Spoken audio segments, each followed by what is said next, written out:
Welcome back to the channel, guys. So I just got done watching Dragon Ball Super Hero. I'm a little under the weather, but before we get into my thoughts on the movie, go ahead and hit that subscribe button. Help your boy out to 500 subscribers. And if you got friends who are not subscribed to the channel, what are you doing? Go get that friend, tell them to log into the YouTube app, and go ahead and subscribe to the channel too.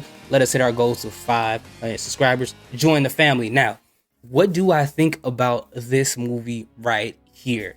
I was thoroughly entertained by this movie. I will say that I'm a big fan of Dragon Ball, Dragon Ball Z, and Dragon Ball Super. So I guess that's no surprise coming from this opinion, coming from this angle as far as this movie. Now I will say, I'm sure a lot of you have seen the trailer. I'm sure that's the only way most of you guys would know about this movie. But if you haven't, go ahead and watch the trailer because the animation here may be a little jarring for some people. It's vastly different than what you're used to seeing in other like other Dragon Ball movies or shows and things like that. It's vastly different than what you saw in Dragon Ball Super Broly.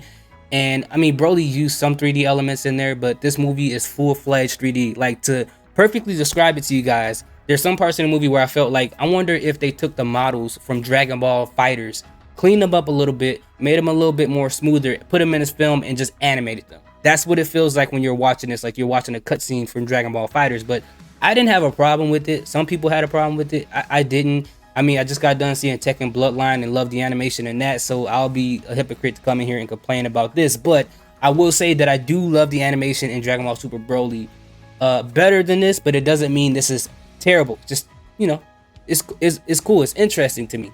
I like when studios try something new. But besides that, if you are a big fan of Goku or Vegeta or Broly, you might be disappointed by the fact that they're not really in this movie. They're here, but they're not really in this movie at all, but for good reason, because for us big Gohan fans like myself, big Piccolo fans like myself, they got their just due. We've been waiting years for this to happen, and I'm so happy that we finally got the payoff that we wanted. Also, as far as payoffs, there is an end credit scene that there's a fan of you guys of a certain character that they finally get the payoff. It's kind of like jokey, but you got it though. You wanted it, you got it. Whether it's in a joke, you just got to stay after the end credit scene. But back to Piccolo and Gohan, the relationship between the two plays a big role in what goes on here, and how they finish off the final bad guy in this film is very heartwarming. It's straight to the heart. If you guys have watched the series since Z and you guys are familiar with the relationship between Piccolo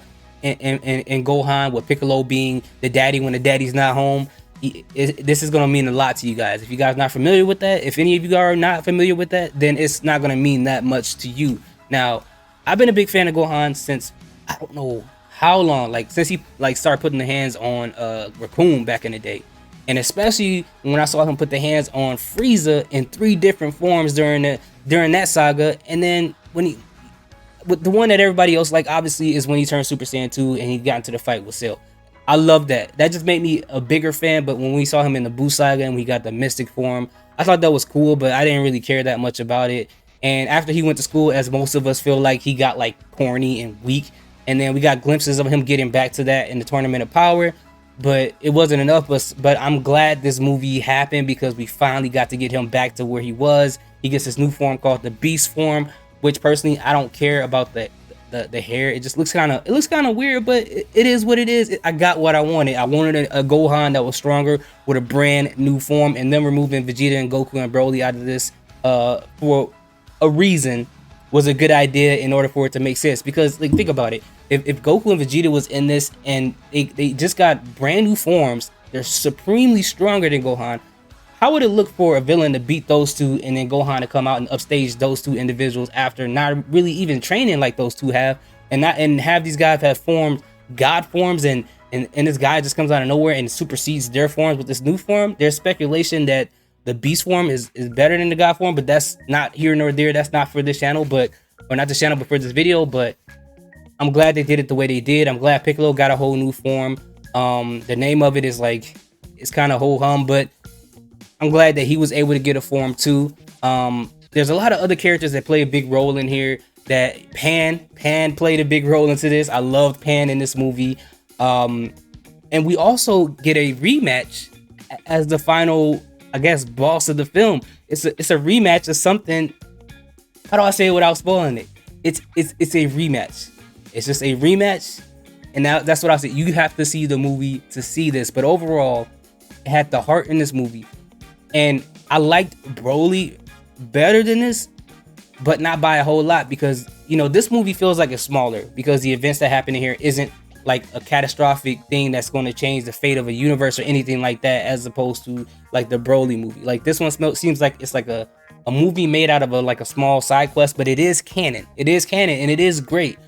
But these two movies, Broly and Superhero, are great in their own way. I feel like Superhero has more heart than Broly. Broly has heart, but as far as the action and stuff, is a lot better. And I also liked about Superhero, about them going back into talking about the Red Ribbon Army. Because I was a big fan of Dragon Ball, the original one. I love the tournaments in there. So going back to the Red Ribbon and referencing those things was great. Reference some things directly into Dragon Ball Z was great for this movie too, for people who didn't know exactly what happened beforehand. So I think whether you're knowledgeable about Dragon Ball or not, I think you'll be entertained by this film. So anyways, like I said, I was entertained. I love this movie. Have you guys seen the movie? Are you guys excited about watching it? Let me know in the comment section. Thank you guys so much for watching. Salute, peace, have a good day. I'm gonna go drink some water.